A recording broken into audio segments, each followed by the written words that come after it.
mind one thought at a time.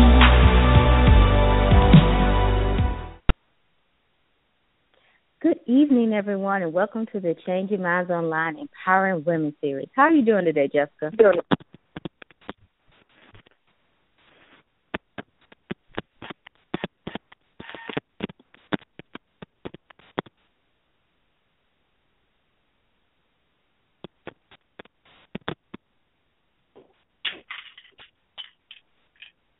All right, can you guys hear me? It looks like my phone cut out for a second. Yes, we hear you now. Oh, there we go. Sorry, guys, I'm doing fantastic. I apologize about the technical issue. How are you doing tonight? Oh, I am doing great. I am so excited about today's topic. And without further ado, I can't wait to introduce our wonderful guest for tonight. She is a financial freedom fighter, and she is here to really enlighten us on how to unleash your financial power through your thoughts and actions. I would love to introduce Natasha Kennard. How are you today, Natasha? I am doing great. Thank you so much for asking. Really excited to be on the show today. Well, that is wonderful. We're so glad to have you. And, you know, I love your caption, Financial Freedom Fighter. Tell us how you became the Financial Freedom Fighter. You know, somebody, one of my mentors gave me that name because I'm so passionate about eliminating wealth disparities. I think in the time that we're living in right now, the wealth gap continues to grow instead of shrink. And I'm really passionate about educating our community about the importance of being financially savvy and financially literate so that we can build for the future and build a solid financial foundation at that. That's awesome. Such a powerful topic. I love the idea that everyone really has financial literacy. My background is education, so I'm a teacher, and although I typically am with the special education population, I do a lot with schools. And one of the things I notice is that no one ever talks about money in school. Kids graduate, they go to college, and no one has ever been exposed to finances. So it's no surprise that when people graduate college, no one really knows what to do with their money. No one knows how to create money, or no one is really paying attention much to the stock market. So, it's a really important topic, and like you said, it's so imperative that people really do have financial literacy and really just it's so important. I myself am just obsessed with reading books about finances. Natasha, is there, can you talk a little bit about the importance of financial literacy? I most certainly can. I think that I always tell my clients that if you want to get from point A to point B, you have to know how. There's always a rule book and a manual that's going to direct you in terms of what you need to do to get from point A to point B. And I also like to say if you want to play the game, you have to know the rules. And so when it comes to building wealth, it's all a numbers game, and it's really important that you take the time to educate yourself about it, because if you don't, it's absolutely going to be to your detriment. How are you going to know how to build for the future if you're not spending the time and the energy learning these things? I like to say the things that you spend time on flourish, and the things that you ignore will shrivel up and die. And so I think that it's really important that we determine for ourselves that financial literacy is important, because like you mentioned, it's not something that is pushed in our school system. And personally, I don't think that that's by accident. I think that once you get a whole lot of people educated about financial literacy, it'll very quickly change their financial outlook. And that could be a threat to a lot of people, because a lot of people make money off of our ignorance. And so once you begin to educate yourself, it opens up a whole new realm of possibility. It doesn't mean that it makes building wealth easy, but it definitely makes it more possible. Yes, I agree. Now, you mentioned that you want to educate the community, and, I am a servant leader myself, and I love that aspect about it. So when you are performing, speeches or development programs for the community, can you tell us a few steps that you would give to them? Yeah, so the very first thing that I work with anytime I'm talking to somebody about money, I want to understand their background and what their parents taught them about money. Because believe it or not, the cycles that we are living day in, day out right now in our everyday lives may very well be the same thing that our parents struggled with, because they passed those things down to us through their financial narrative. So the things that your parents tell you, whether it is money doesn't grow on trees or money is the root to all evil, whatever that is, that story begins to play itself in our minds, and it leads to specific financial outcomes. And we can see this, and one question that I ask is, what are some of the challenges that you go through on a regular basis? That might help me identify, where you're having a specific trouble and what we need to target and identify. So that's one of the first places that I started, identifying that initial mindset and making sure I understand what mindset shift needs to take place to move you to the next level. And once we kind of get some of that blockage out of the way, that's when I really go to work on the practical stuff. So then we're going to work on developing a budget that you're motivated to stick to.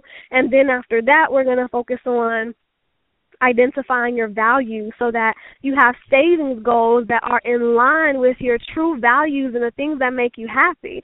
So when you think about it, when a lot of times I'm working with clients and they don't even know what makes them happy, and they don't understand their values and what they're looking to get out of life, and that causes discomfort, dissatisfaction with their life, because what happens is we end up spending money on things that don't truly make us happy, and then when we do want to spend money on the things that make us happy, it's no longer there. And so that's something that I work on. I call it financial alignment, because I want you to be in complete alignment with your values, your goals, and priorities, and I want those things to be represented as line items on your budget.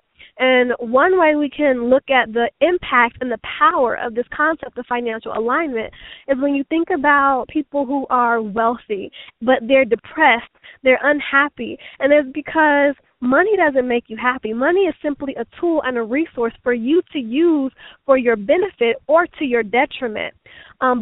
And a lot of times people who are wealthy, that money came to them, but they didn't take the time to make sure that they were using it in ways that align with their values. And that's one of the things that I think is the most important, so that as you're saving towards the things that make you happy, whether that's traveling, whether that, for me, it's like hot chocolate in the wintertime, like being able to hone in on those things are really important. And then finally, we talk about really tactical stuff like investing and things like that. Excuse me, that's really powerful. For me, it's really important that you have your vision, your why, your purpose. Excuse me, Nikita and I talk all the time about finding your purpose. We talked about it last week, or just this Sunday. We talked about it as really being a strong motivator. And like you said, money is really not something, I don't seek after money itself.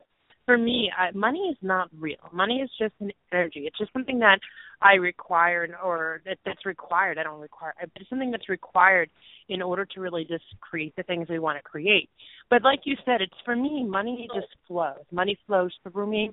And money, I believe we attract money, but we attract it not so we can keep it, not so we can just put it somewhere to die, right? Money doesn't like to go someplace to die, right? It goes to be able to use it. And that's really what I think is so important, like you said, about money. And for me, right, it is really important that you develop that financial literacy, that you know how to attract money, you know how to maintain money, you know how to invest money, like you said. But it's really about knowing what you're looking for and what you want. I love how you talk about that. So for me, I have vision boards everywhere, all over my house, and I don't seek after the money. I seek after being able to do those things. For me, I get a lot of joy out of giving back. So it takes money to do that. And one of my mentors, Susan Sly, she always says, poor people can't help poor people.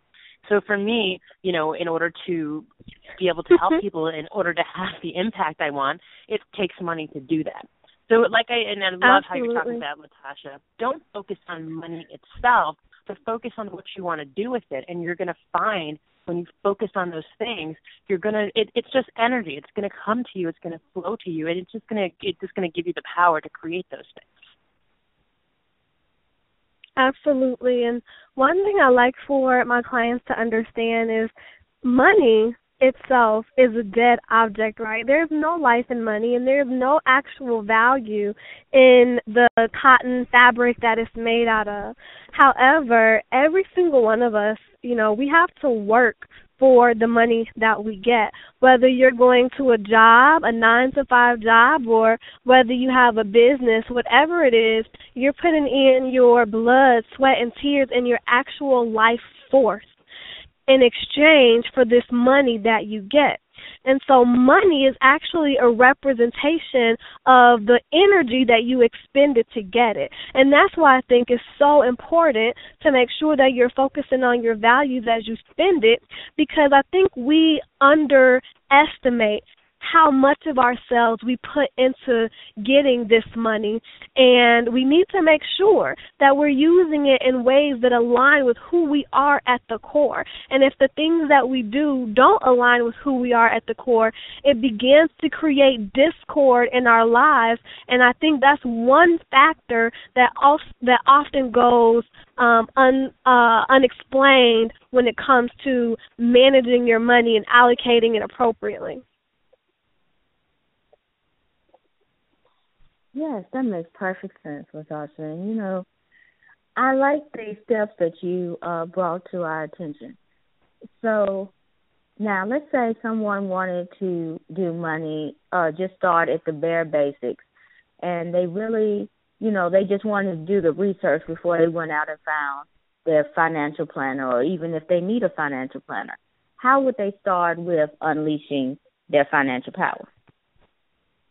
Yeah, so as women, I think it is even more important for us to focus on unleashing our financial power. And what that means is really standing in who you are, your gifts, and your genius, and understanding that you have something that the world needs.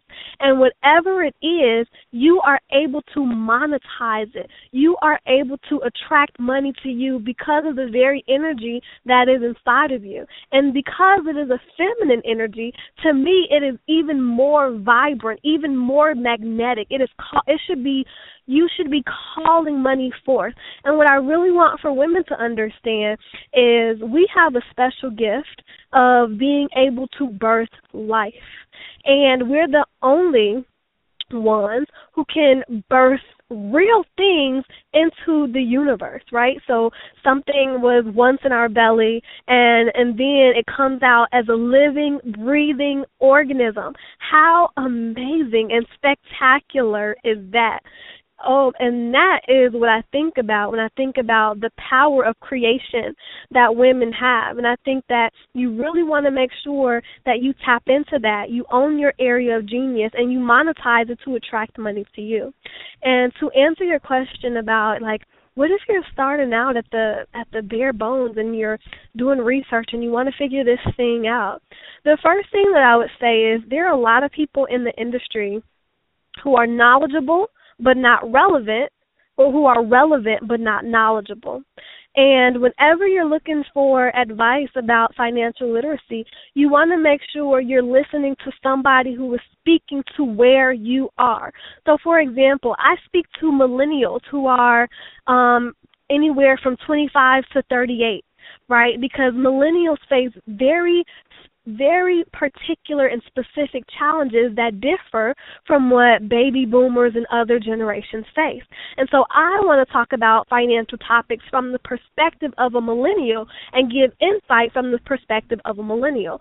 So if that is your situation, you want to be able to work with people who are able to speak to you where you are. And, for example, if you're listening to Susie Orman or Dave Ramsey, they're amazing at what they do. They have a lot of excellent information, but they may not be relevant to where you are. They may be speaking to a completely different generation, and therefore their advice may not work for you. So make sure they're relevant. The other thing is make sure they're knowledgeable. You want to work with somebody and get advice from somebody who is an expert in their field. And I recommend that you find one or two people who you really connect with, you understand them, you recognize who they are, and you can kind of relate to their background a little bit, because you want to be able to look at them and think, if they did it, if they're doing this, I can do it too. And you don't want to focus on researching from too many different sources, because financial coaches and advisors, they'll tell you different things. So find somebody that you trust and stick with them. I will caution you against piecemealing things together, because one of my coaches always says you can't download success. So you can't think that you're going to be able to go to all these different websites and put together a strategy from scratch and think that is going to work for you. So as you're in the researching phase, focus on those two experts and really hone in on them and follow their leadership and expertise. Hey, you know, it's really, I hope that you're talking about. Yeah, I love that you're talking about finding an expert. And, you know, for me, I think it's really important to just get as much information on financial literacy as you can. I've read dozens and dozens of books on financial literacy, and I have dozens of them already in my queue on Audible. I go to financial seminars. I dedicate time every single day to learning about money. And I'm going to be in integrity on this show. You know, I am not where I am in my finances, I'm not where I want to be yet in my finances.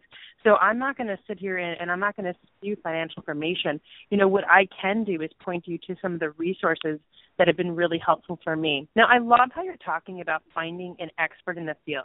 See, here's the thing about me. I think it is so important when you're looking for an expert who makes money. It is not enough to look at someone who knows about money. You have to find someone who actually has and has made money. So here's an example. So, you know, if you look at our business online for Arkeen and I, right, our Changing Minds Online, we have our social media set up, and we have a cloud score. So that's kind of like a credit rating for social media, and it assigns you a value. Well, we had someone the other day come to us and say, hey, you know what, we're going to do training for you if you pay us a subscription fee, and we're going to train you on how to run your social media. But when we looked into their social media, they were not where we were. So we obviously did not hire them, right? Because why would we pay someone to teach us how to run social media when our social media was clearly more successful than theirs? I don't hire anyone. I don't listen to audio from anyone. I don't read articles from anyone about money who doesn't have money.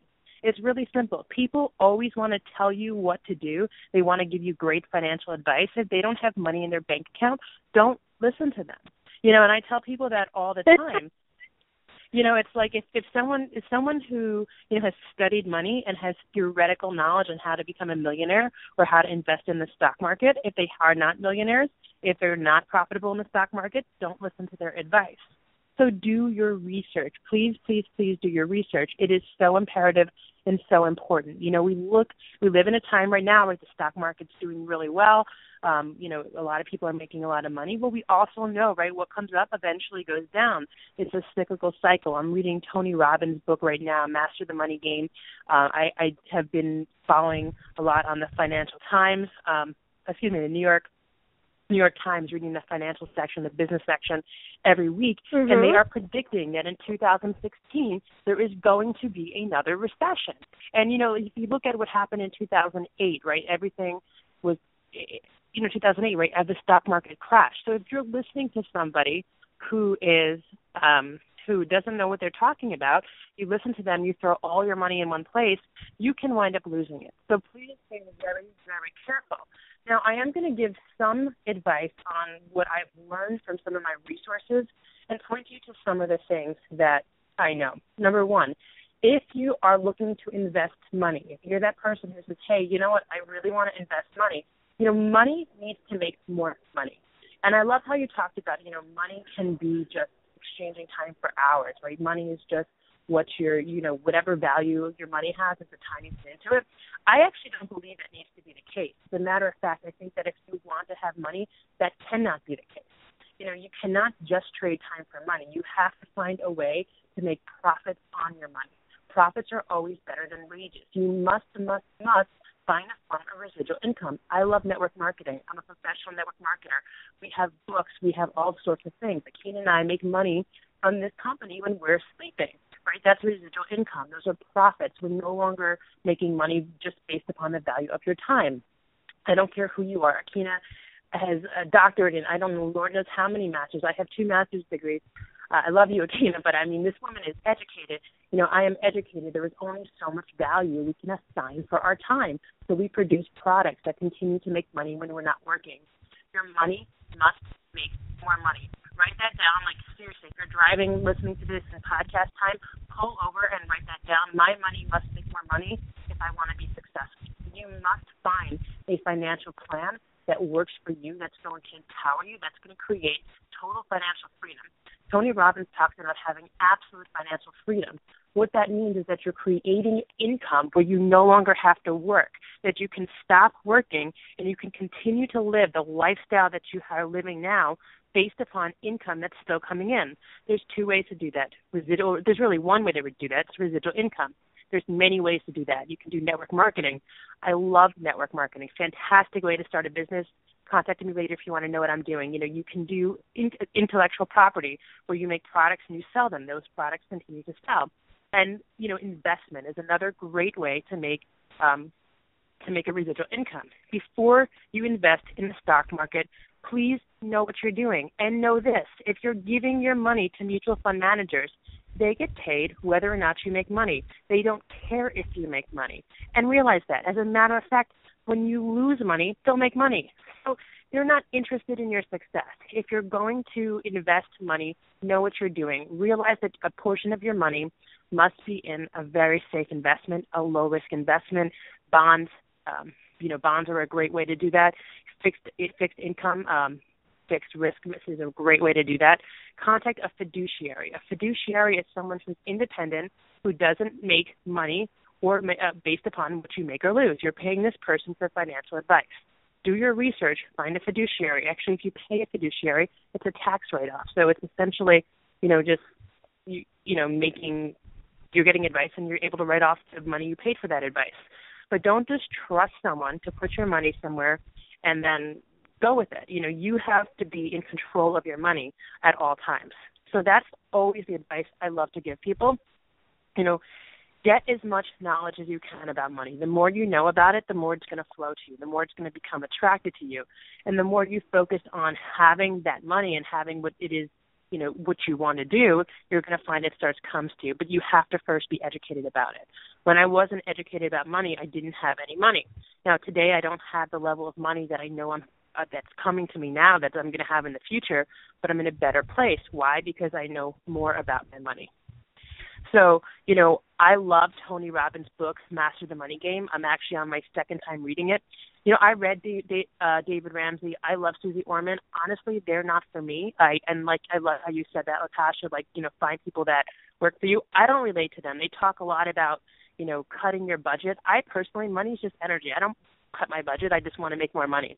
I mean, if you're one of those people who wants to, go through your budget and say, okay, I'm going to get my hair cut every 6 weeks instead of every 4 weeks, then do that. Read those books. They'll help you to do that.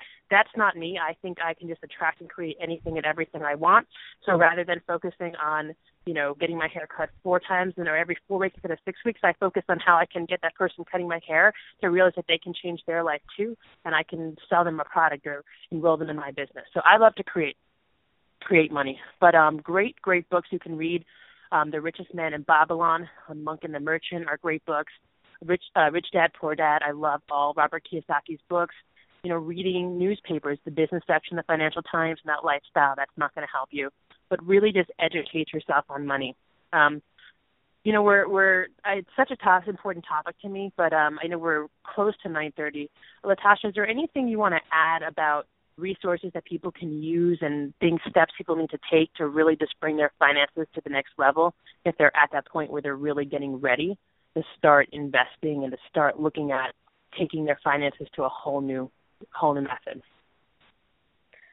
Sure. I'd like to leave your listeners with this idea that nothing changes unless you change your mindset.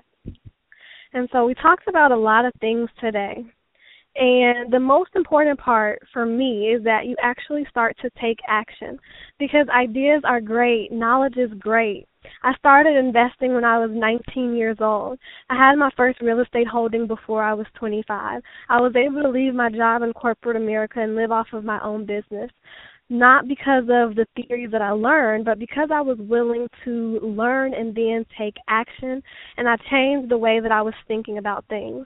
And so I know from working with hundreds of clients thus far, I already know that the only way that you are going to change is if you change the way you think. Once you change the way you think, different actions will begin to spring forth from you. You'll begin to do things differently. You'll begin to seek out different types of knowledge. You'll be more motivated to learn and execute. And so if I could leave you with anything, it would be to change the way that you think about money. Make time for it. Don't put it on the back burner. Don't treat it like a stepchild. Understand that the time and effort that you put into cultivating the type of financial lifestyle that you want is going to directly lead to the outcomes that you have. Right, Natasha. If someone was touched by the things that you said today, can you tell us about where they can find you and maybe some of the products that you have? Sure. I have all products in all different ranges for no matter what stage you are in wanting to take control of your finances. I really believe in serving clients where they are. So if you go over to my website at startyoungfinancial.com, you will find I have tons of free courses and opt-ins there. And then I also have something called the Virtual Budget Box, which is for people who are just starting out and they really want to get a handle on the budget.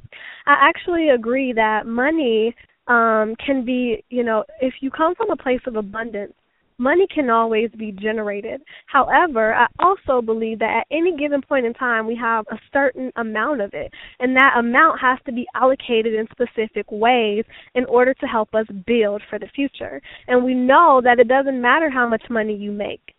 It matters how you are building the money that you have. So if you make a certain amount of money, but you're also spending that very same amount of money, then you're not going to be left with anything to build with. And so the Virtual Budget Box is designed to make sure that you are building towards the future.